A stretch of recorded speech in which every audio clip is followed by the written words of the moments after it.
All right. So this whole situation with Trump versus Zelensky that took place on Friday, February 28th, has resulted in a huge shakeup in regards to how this war in Ukraine could well possibly end.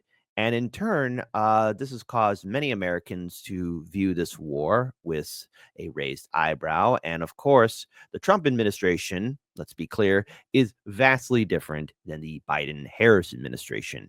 Now, upon speaking with this with my colleagues here at Hard Lens Media, but also seeing what other people in independent media are saying, and that is Zelensky, whatever cards he had with the Trump administration are gone. He has no cards. I mean, literally, this is the meme right here. So if you want to start off this segment off with a good laugh, Zelensky has no cards. You're right now not in a very good position.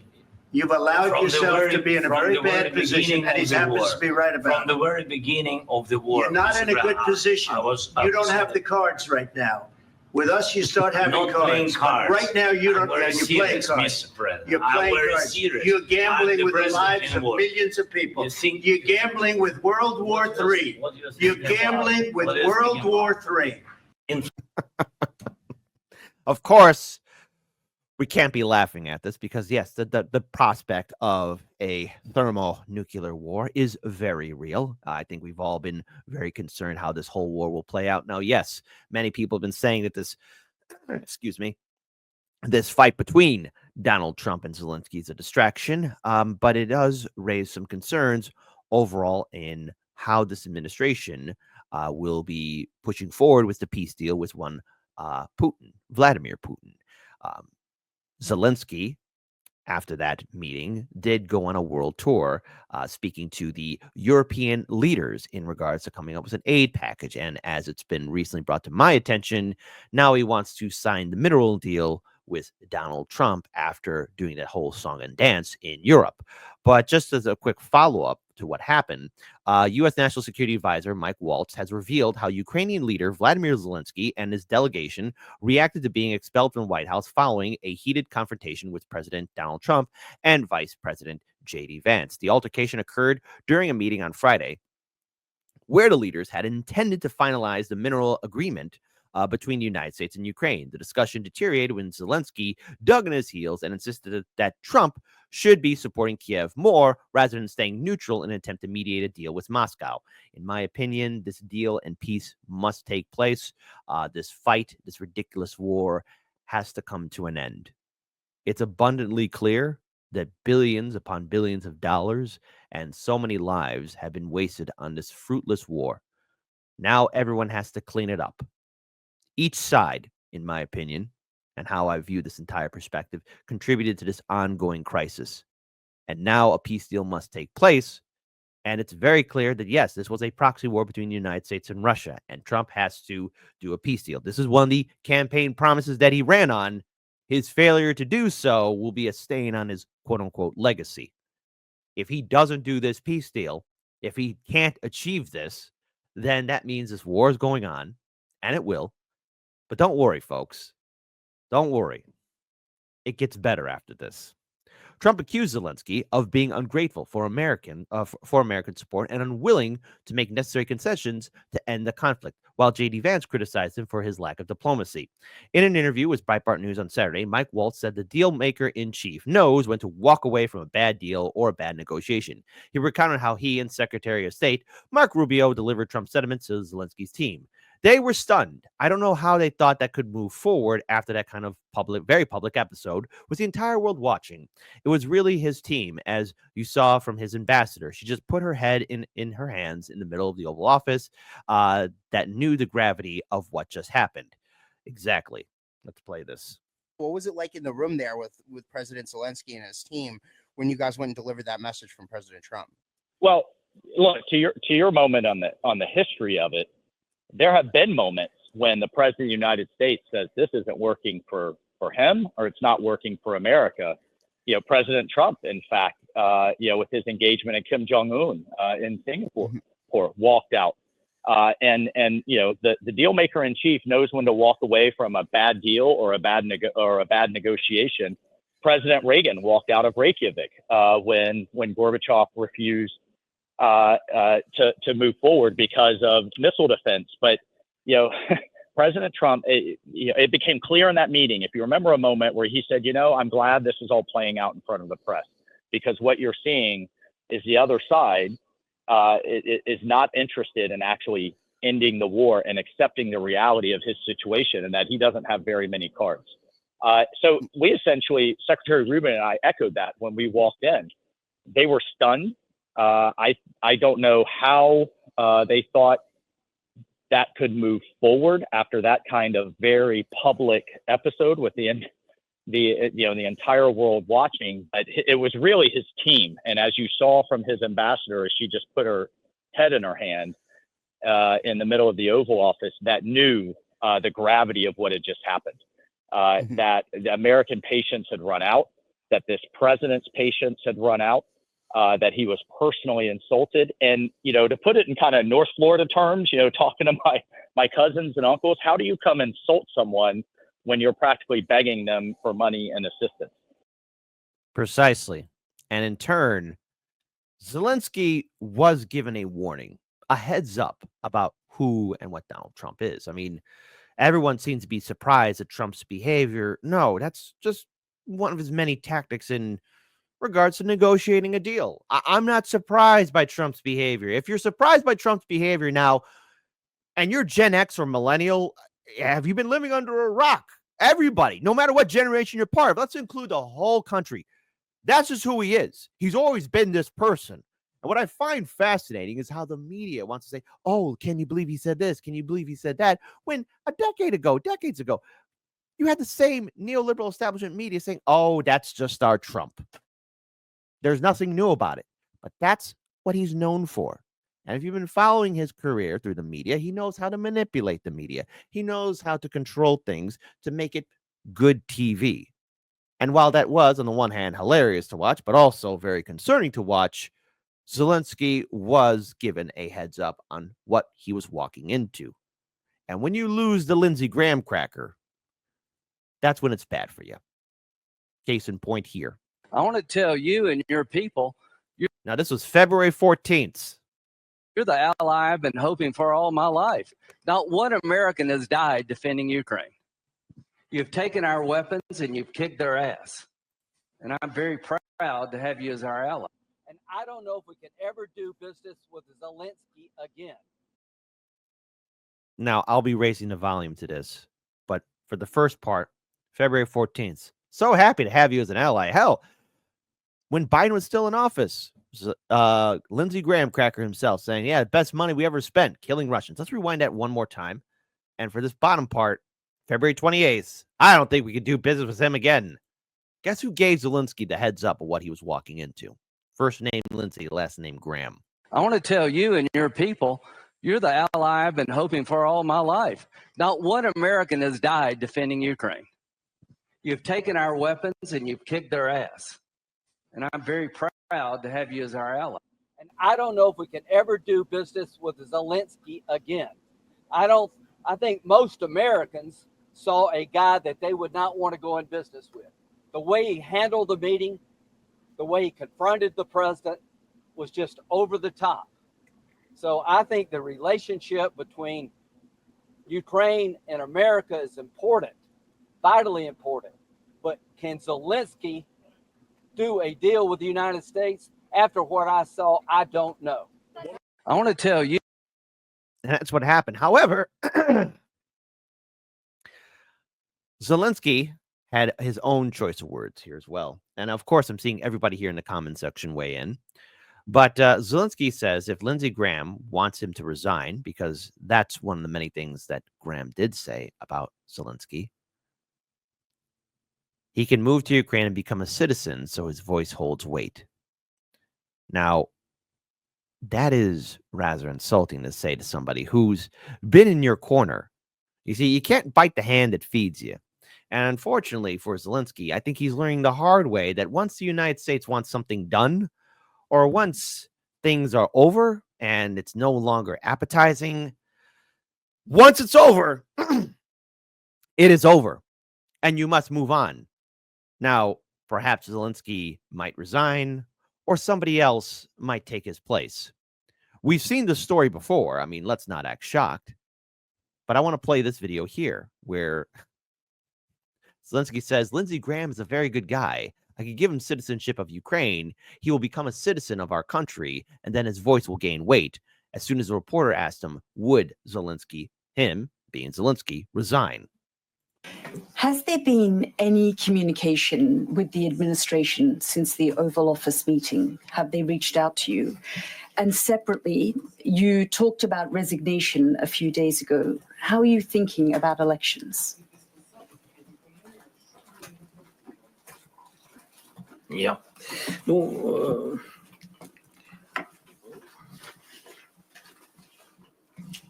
Комунікації є. There is communication, Не на моєму рівні. not on my level. Да.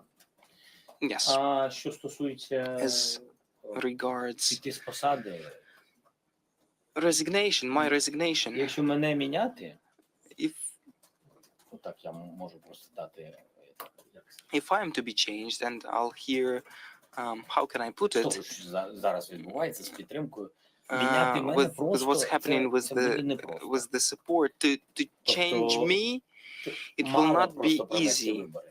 because it is Треба мене not enough ще to й не simply допустити. hold elections. You would need to prevent me Тобто це from трішки складніше. participating in the elections. Вийде, що it треба will be домовлятися зі мною. A bit more difficult, so А я сказав, що я міняю. they'll have to на negotiate НАТО. with me. And I said that I'm exchanging it Значить, я for виконав NATO своє membership. завдання.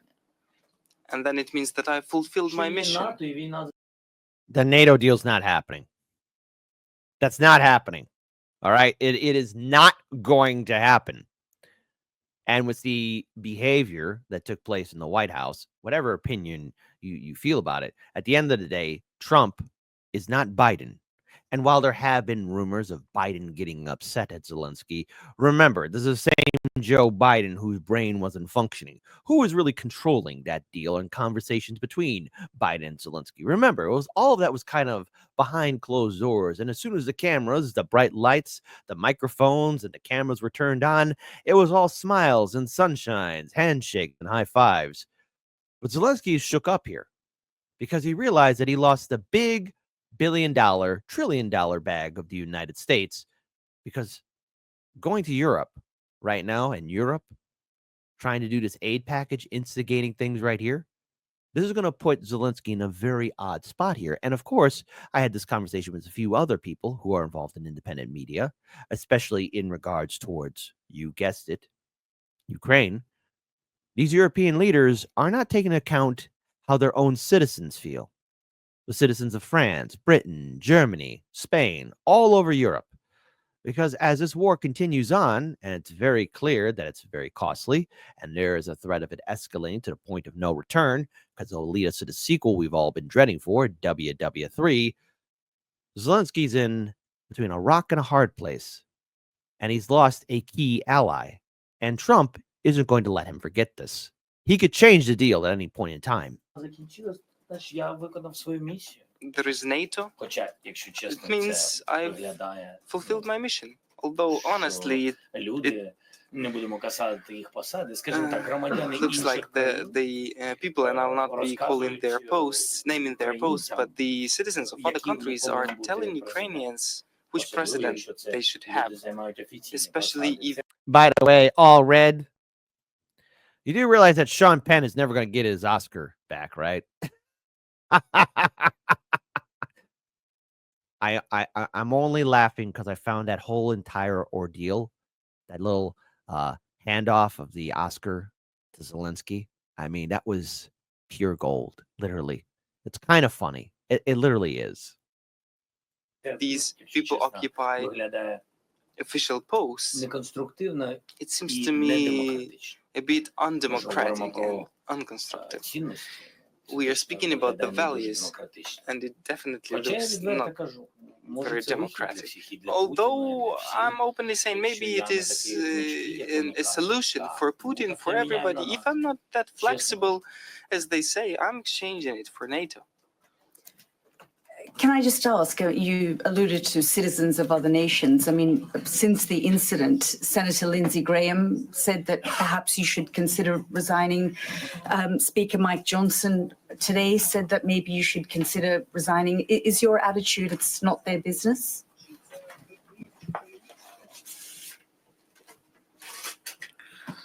Lindsey Graham дуже хороший is хлопець, дуже правильний.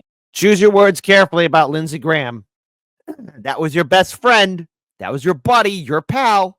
Lindsey Graham is a very good guy. A very Говорити, хто повинен very бути nice. президентом, чи які And мені speaking who must be the president я and можу whether I shall надати йому resign, громадянство України. I can І він стане тоді give him the громадянином нашої citizenship of країни, Ukraine. і тоді He will почне become the citizen of our country, and тоді його голос буде then набирати his ваги. voice will І я його, як громадянина start to України, gain буду weight, чути з точки and I зору, will хто повинен hear бути him as a президентом. citizen of Ukraine Але on the topic of who must be the представляє president. But Lindsey партію, яка represents відстоює the party демократичні цінності, that і fights for тому democratic все values. одно And прийдеться обирати президента України anyway, the president of не Ukraine вдома у Лінdsі Грема, а на will виборах will в have to Україні. be chosen not at home, at Lindsey Graham home, but in Ukraine. That wasn't very cash money. Not smart at all. Okay. All right. So not smart, but hey, he has a new friendo, a new buddy, and you wouldn't believe it. And I would not subject you guys to an 8-minute video of it, because shout out to Case Study QB. You know, hey, I don't know how you sit through corporate media, but boy, oh boy, he did a trade out. Instead of Lindsey Graham in his corner, he's got none other than the king of cucks himself, BS. Let me start with Ukraine and that Oval Office meeting. The reaction continues to pour in, and you just heard me speak with House Speaker Mike Johnson. He left the door open to the possibility that it may be necessary for President Zelensky to resign in order to get to a broader peace agreement. Let me ask you this question. Do you think that President Zelensky needs to resign in order for there to be a peace deal? I think that is a horrific suggestion. Zelensky is leading a country trying to defend democracy against an authoritarian dictator, Putin, who invaded his country. And I think millions of Americans are embarrassed, are ashamed that you have a president of the United States who says that Ukraine started the war, that Zelensky is a dictator. He's got it exactly backwards. The people of Ukraine have lost tens of thousands of soldiers. Their cities are being bombed as. But why are you against a peace and a ceasefire, Bernie? Okay? Like, this war has gone on long enough. Don't worry. The next war is around the horizon. And all what this war in Ukraine has done is laid a foundation for the next one. There's always going to be another war until we reach to the point of, hey, what does this shiny red button that says nuke on it do? But there's Bernie, the nutless wonder himself. BS. Gotta love what Representative Thomas Massey said. Yeah, I'll tell you. His Senator BS, Bernie Sanders. We speak. And our job is to defend the 250-year tradition that we have of being the democratic leader of the world, not turn our backs on a struggling country that is trying to do the right thing. Yes, there you go. Of course, at the end of the day, when all is said and done, Zelensky, through his own failure of negotiation, through him having emotional outbursts and falling for Trump's trap, he realizes now that he cannot conclude this war in a proper way that will be both satisfactory for him, but also at the same time as well. And this is very important here, extremely important. His exit strategy, or leads to that, hoping to have the continuous love of the Biden-Harris administration, has evaporated. I mean, those days are gone. The Democrats do not have a majority in the House or Senate. Whatever push and pull existed for the previous 4 years under the Biden-Harris administration is gone. And That means Zelensky has lost in negotiations. That means Zelensky doesn't have cards. That means Zelensky has lost. And that also means that right now, Europe and its leaders need to think very carefully about their next moves because Trump wants this deal to go through. You're right now not in a very good position.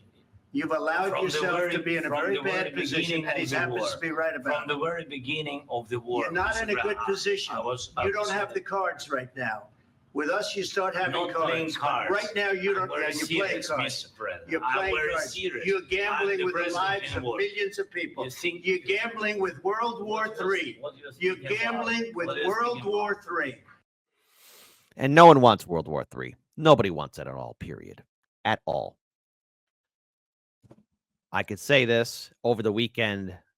Zelensky's lost a lot of favor with the support of the American public, of this administration. And now for the very fact that he wants to sign that mineral deal now, and this took place on Sunday, says that whatever tactic he has, his administrators and staffers and ambassadors are all telling him, un-F up what you just did.